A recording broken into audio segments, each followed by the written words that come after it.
arise from why makes you to develop HER2-DX in predicting the prognosis and the treatment sensitivities of HER2-positive breast cancer?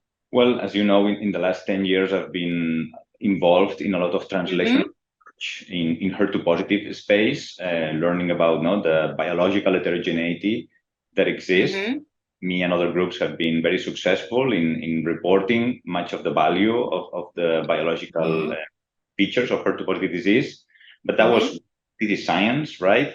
On the other hand, I'm a clinician and I see patients as well. And I was frustrated in this space of HER2-positive disease because I knew I was over-treating, and I am over-treating many patients and also under-treating some patients.